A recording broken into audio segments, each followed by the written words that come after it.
At a young age, she stepped into the spotlight with a natural talent that was obvious to everyone that saw her. She displayed an incredible ability to sing, act, and captivate audiences.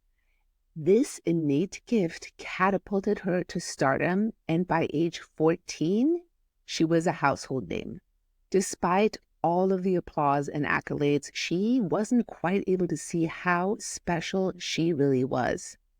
This was all just totally normal. As she grew older, she faced a critical moment in her career. The image that had made her famous was no longer working for her. The world expected her to stay the same, but it just wasn't who she was. In a bold move, she completely redefined herself, shedding the old, innocent image that had once been beloved by so many. The transformation was shocking. Some called it rebellious, others called it revolutionary. Her performances became controversial, her appearance radically different. And while many were quick to judge, she stood firm in her own vision and her values. She wasn't just changing herself, she was offering a new solution, a new way to be seen as a woman in the entertainment industry, unapologetically owning her own freedom and expression. The world was divided. She was simultaneously crowned and crucified. Some praised her for her breaking of boundaries. Others criticized her for going too far. But she had started a conversation that couldn't be ignored, and in time, her daring move was seen as a pivotal moment in pop culture. Not only had she broken free from her past, she offered a path for others facing the same struggle to redefine themselves in an ever-watchful world. From Hannah Montana to the real Miley Cyrus, this is the story of a 2-5 profile. In today's episode, I'll be covering the 2-5 profile in human design. I'll break down each of the individual lines of this profile and then synthesize how they work together in this unique and rare profile. I'll also be covering some of the pitfalls that can come up for this profile in business and what somebody with this profile can do about them in order to thrive, be on purpose, and fulfill their potential. Welcome to Heart-Centered Human Design, Emotional Intelligence, and Conscious Business, the show for heart-centered entrepreneurs that want meaningful success and work-life balance so they can wake up every day feeling empowered, inspired, and supported by work and life. I'm your host, Vanessa Naja, human design nerd, mentor, and business coach, and I'm so excited to help you unravel this system so you can use it to help you be on purpose and fulfill your potential. And if you're ready to create a business that you love, that's aligned with your purpose and fueled by your passion, that won't lead to burnout or require constant sacrifice, I will let you know how we could do that together at the end of the episode. The profile is a really important top-level aspect of your human design. It contains elements of how you fulfill your specific purpose, and it is also known as your public role and is often how you can be perceived by others. There are two parts to the profile, so the two lines in today's episode will be covering 2 and 5, and the first number, in this case, the 2, is going to be conscious. This is something that you're probably going to be really aware of. When I describe it to you, you'll see it in yourself. You'll know that this is something that is true for you. The second number in today's episode, the 4, is unconscious. This is more inside your body. This is something that you will not necessarily be consciously aware of, although it's something other people definitely see in you, and it's just as important as the first line. If you've been doing personal development for a while, you will probably be aware of the second aspect of your profile, but you just don't have as much conscious control over it as you do the first part. I did individual episodes on each of these lines back in season 1, so if you wanted to refer back to those, you could check out episode 31 on the second line and episode 34 on the fifth line back in season 1. Now, the 2-5 profile is a personal profile. It is a very rare profile. Only about maybe 2.1% of the population have this.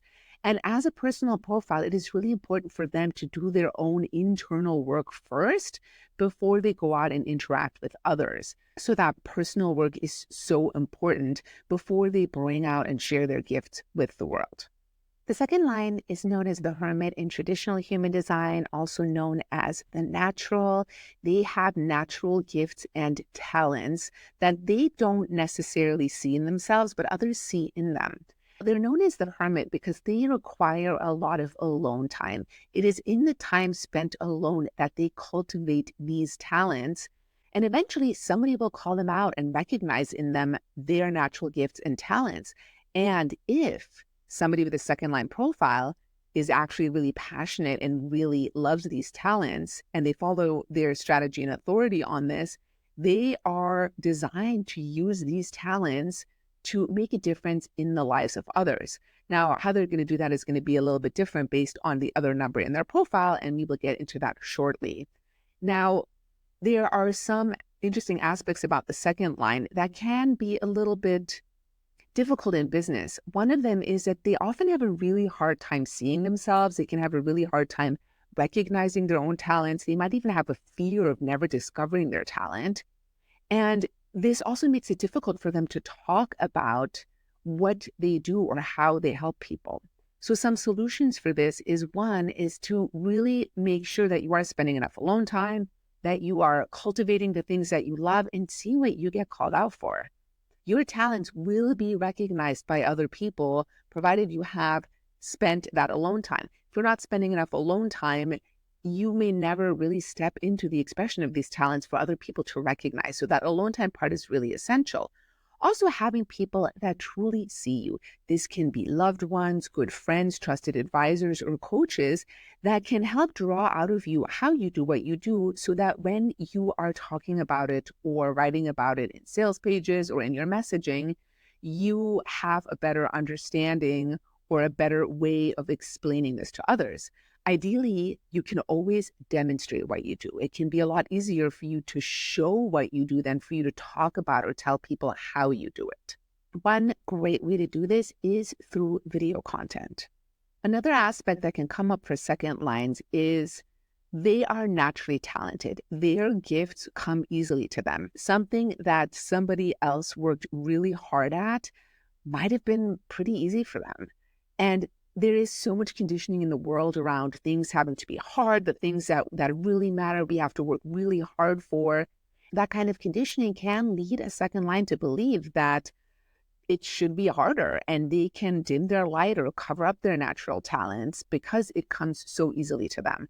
So as always, going through the human design deconditioning process or whatever kind of deconditioning work you like to do is really important here, making sure you spend enough alone time and being called out by the right people, the people that truly see you, knowing who those people are, and strategy and authority will help you find those people.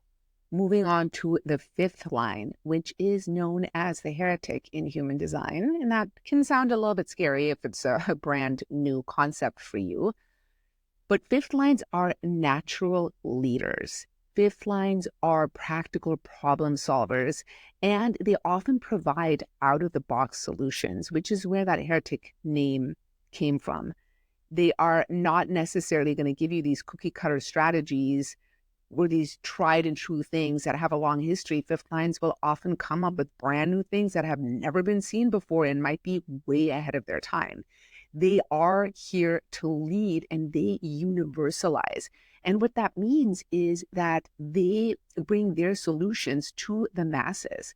Where the fourth line is more influential over their networks, the fifth line can actually be incredibly influential over strangers. And they often say strangers of consequence.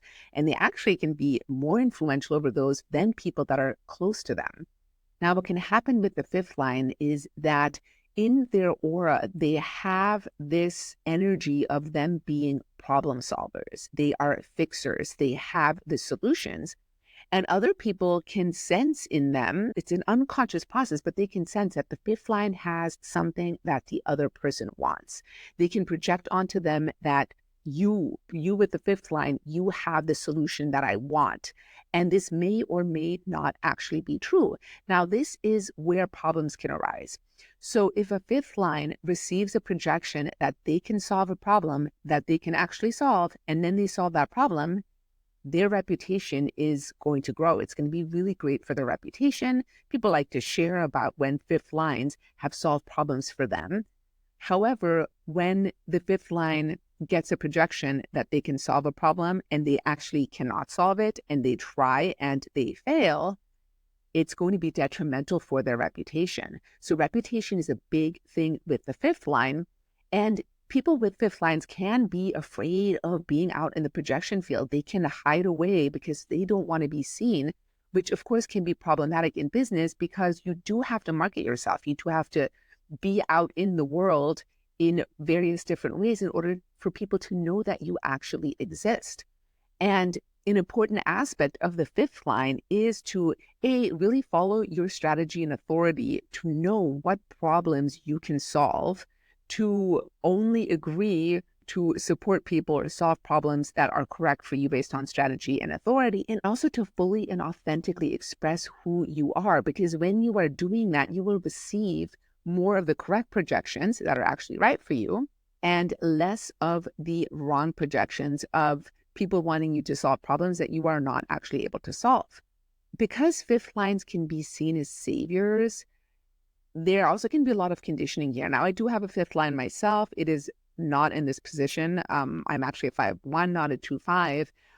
But when I learned about the fifth line aspect of my design, I recognized that, yes, my entire life, I have been trying to save people.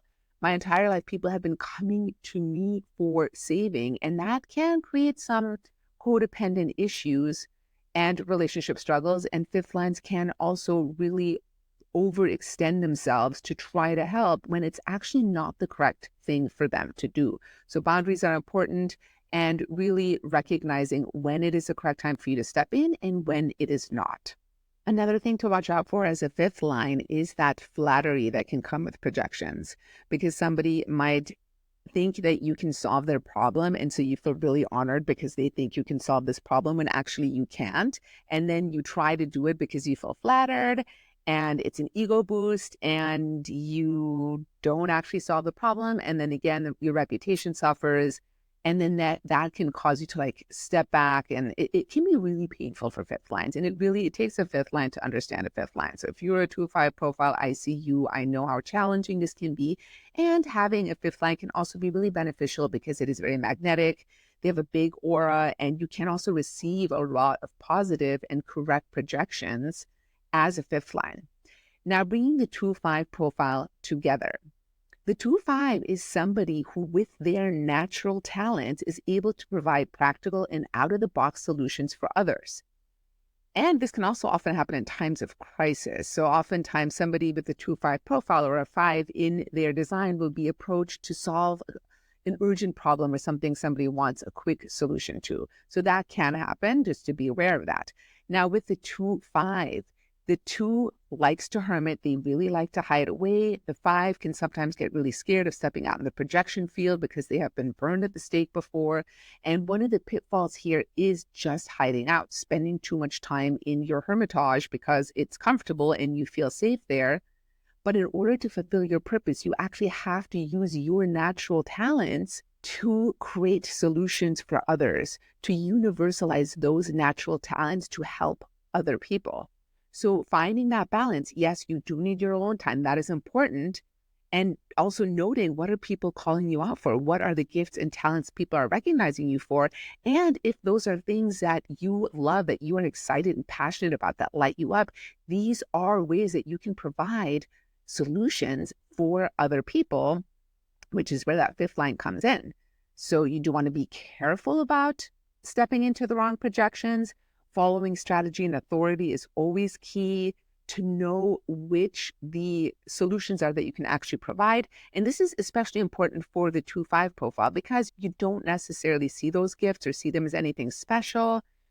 Really following your strategy authority when you get called out, when you receive projections, when you are in a position where you can solve somebody's problems or be in a leadership position, really knowing when that is correct through strategy and authority is essential. And that's one of the things I love so much about human design is that your strategy and authority are so practical in knowing when the timing is correct, who the right people are, what the talents are you're meant to share based on what you're being called out on and what your strategy and authority says is correct for you, who to lead, how to lead, when to lead. These are all things that your strategy and authority will guide you to. Now, anybody that has a 5 in their profile, leadership is a big theme. So using your natural talents in a position of leadership is a huge part of how you fulfill your purpose. Deconditioning some of the fears around leadership can be really important. And these are things that show up in all aspects of your chart, because you are not just your profile. Your electromagnetic frequency consists of all the different parts of your chart. So understanding how those all work together, where you might be more prone to fears and hiding out, where you might be more prone to rejections, all of these things are really important to understand and are wrapped up in the entirety of your human design chart. And if you want to dive deeper with me on that and you're ready to create a business that you love, that's aligned with your purpose, fueled by your passion, and won't lead to burnout or constant sacrifice, I would love you to join me in Passion, Purpose, Profit, my brand new program, which is your path to conscious entrepreneurship through human design and emotional intelligence. You can learn more at vanessanaja.com/PPP. So that's 3 P's for passion, purpose, and profit. I will also drop a link in the show notes. I would love to hear what you got out of this episode. How did this land? Are you a 2-5 profile? And if so, how does that show up for you? Or maybe you know a 2-5 profile. Maybe you're close to one. What are the talents that you have noticed in them that they maybe did not recognize in themselves? And can you call those out of them more without the projection of them using those talents to necessarily save you or others, but really allowing them to surrender to their own strategy and authority to know if that talent is one of the ones that will help them fulfill their purpose? Please leave a comment wherever you are listening or watching to let me know. Also, if you have any questions, drop those in the comment box and I will be happy to answer them. And if you're watching or listening somewhere where you can't comment, head over to Instagram at HD Vanessa Naja, send me a DM. I would love to connect with you there. And I have so many free resources there for you as well that dive deeper into all of the profiles and all aspects of human design, emotional intelligence, and conscious business. Last but not least, I would love and appreciate so much if you left a rating for me wherever you're watching or listening. So either give me a thumbs up, give me stars, or leave a review, because it makes such a difference, especially if you're listening on a podcasting platform. It makes such a big difference in me spreading the message, and I appreciate it so much. Thank you so much for listening.